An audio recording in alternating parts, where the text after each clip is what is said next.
voters across the country heading to the polls in what will amount to the first referendum on Donald Trump's second term. I got a really simple idea. How about we elect a Jersey guy? Are we ready to beat Andrew Cuomo? Your job is to vote tomorrow. Your job is to vote tomorrow.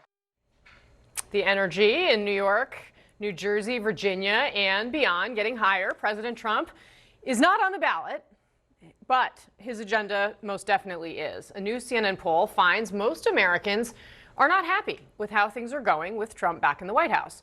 The president's approval rating now at its lowest point of his second term. It sits at just 37%. A full 63% of Americans say they're unhappy with the job that he's doing. Those are numbers that we last saw after January 6th, 2021. And on a number of key issues, from the economy to his handling of the government shutdown, the president finds himself underwater with the American people. So the question, will we see that disappointment reflected at the ballot box tomorrow? Democrats are certainly counting on it. 1 year almost to the day since their crushing defeat last November. They're hoping the big wins tomorrow can help them finally take the fight to President Trump. I think the real problem here isn't who's talking about Trump. The real problem here is who is not taking on Trump and who is not committing to serve the people of New Jersey. The answer is that we stand up against the chaos and the division that we see coming out of this administration. They did not expect California. They did not expect all of you. They thought we were going to write an op-ed, have a candlelight visual, maybe do a rally. They poked the bear, and the bear is poking back, and we're going to get out there and win. All right, let's get off the sidelines, head into the arena. My panel's here. CNN legal analyst Elliot Williams, Republican strategist and pollster Kristen Soltis Anderson, CNN chief political analyst, former Obama senior advisor David Axelrod, and former Trump campaign advisor David Urban. It's a great team for this day before Election Day. And if it's not enough, on the left side of the screen is the text chain with additional analysis. This today coming from our reporters doing the hard work on the campaign trail. They're going to tell you what they're seeing out there. David Urban, you were laughing there as we were listening to Gavin Newsom at the end. He says they poked the bear. Is what's on the ballot in California the biggest race tomorrow night? I don't know. I mean, listen, I think it will be a major accomplishment if Newsom gets the California voters to reverse their previous position on this topic. But I do think for him it's a very important race. A very important referendum, not a race. It'll elevate him and give him a lot of credibility and provide a lot of energy behind Gavin Newsom. But I think the most important race clearly is going to be the New York mayor race. It's going to have huge, tone. It's going to have overtones, and it's going to, you're going to have my good friend David Axelrod's going to sit here and agree or disagree. But you have, I think I'm going to do one or the other. So you have Spanberger. You have this kind of like blue dog Democrat in Virginia in Spanberger, and this Democratic socialist in New York. And so on Wednesday morning, Democrats are going to wake up with like a headache in terms of both sides of the party claiming victory, both sides energized, and then we're going to see which way the party goes in 20 to 26, right? First of all, let me say, let's give credit where credit is due. It's not going to be, at the end of the day, Gavin Newsom who persuaded Californians to change their mind. It'll be Donald Trump. But in terms of I was saying to Elliot before the show, what I anticipated for tomorrow was Democrats were going to win all these races, and that Republicans who don't want to read it as a negative verdict on the president will start saying, well, they elected a socialist. Now he's the face of the Democratic Party. What they're missing, and I think what is a through line between these races, is that the issue of affordability is one that Democrats have seized on, and it's a great vulnerability for the president, and you see it in this polling.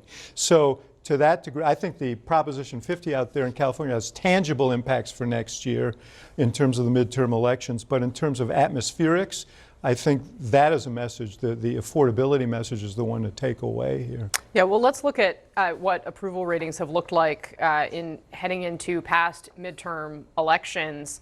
Ronald Reagan back in 1981 sat at 49%. You can see I don't have to read them all to tell you that Donald Trump sitting at 37 is pretty significant. Kristen Soltis Anderson, you read these kinds of numbers all the time. If we put up our new CNN polling on Trump's job approval, just 28% of independents say that they approve of what the president has been doing. Now, obviously, his number's a little bit higher among non-college voters, but still just 40%. Yeah, and look, this poll is significantly more negative than other polls that are out there, which isn't to say that it's not right, but it is to say, like, let's put it in context. If these numbers are true or even partially true, it ought to be a warning sign to the White House, because a lot of those voter groups that you just had up on the screen were critical to Donald Trump's victories, his coalition, the unusual group of people that he put together to remake the Republican Party in a new, more populist direction, where they're upset with institutions, they want things to change. If I'm giving the White House advice, if we get to the end of this off-year election and Democrats have a great night, on the one hand, some of that is just how this works, right? Barack Obama wins in 2008, Republicans are lost in the wilderness, and all of a sudden they win the New Jersey governor's race with Chris Christie in 2009, right? Being the party out of power does sort of give you more momentum in these off-year elections.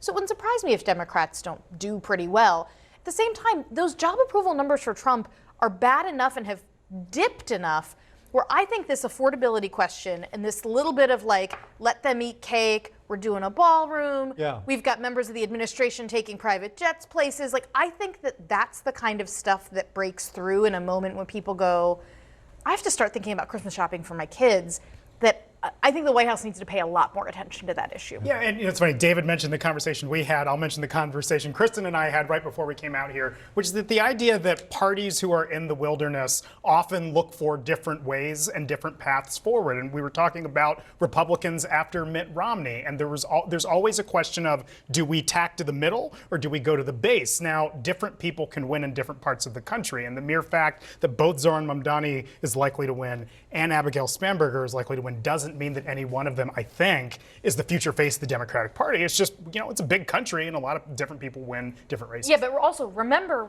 how that post-Romney identity crisis resolved. Oh, yes. It resolved in Donald Trump saying, what if we do both? What if I reach independent voters and I fire up the base? That's a really important point, because, we tend to sit in this business, we tend to sit on the back of the bus and look at what happened in the past.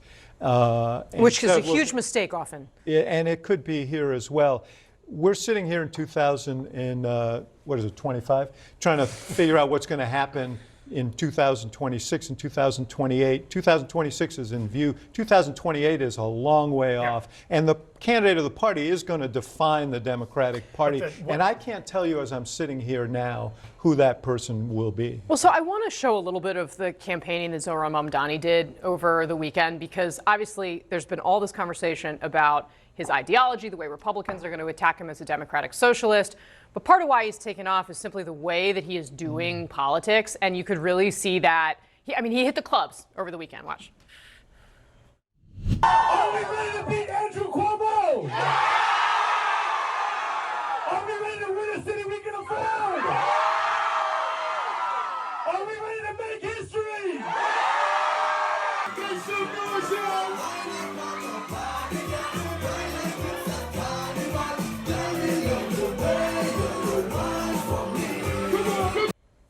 So maybe only in New York City, David, but what do you make of that? I think people were in high spirits, that's for sure. But listen, I think one of the things that people have also missed about Mamdani, who's campaigned on affordability 100%, but he's also campaigned with a kind of joy and free-spiritedness and kind of optimism.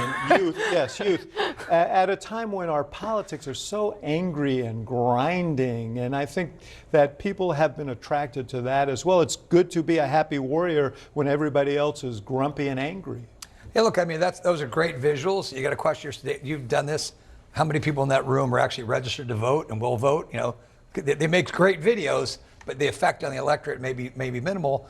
And the tough part for Mamdani comes when the day after the election, when he has to get the keys and has to start running the city. That's for sure. Right, and he's made all these promises. But the early vote, just to answer your question, the early vote reflects the fact that voters under 29 have already cast more votes than they did 4 years ago, and this is before Election Day. And so it'll be interesting to see, because those people expect free buses, groceries, they expect Mamdani to deliver on all these things, and he's going to have to go to Kathy Hochul and say, please, Governor, will you help me do these things, and No, she may it's- say no, That's a big and then jump. he is going to be left saying all those things. What happened to all these people in those clubs are going to say, what happened to all those 3 things you promised us? And he's going to say, No, you know I what? guess I couldn't but, do it. I mean, the question is, does he make earnest and substantive efforts to reduce costs, even if it doesn't come in the same form that he's suggested? And does he do the basics of being mayor competently and well, or is he consumed by ideological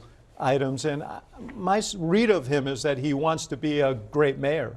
And so, you know, we'll see. But I think he's going to get the opportunity.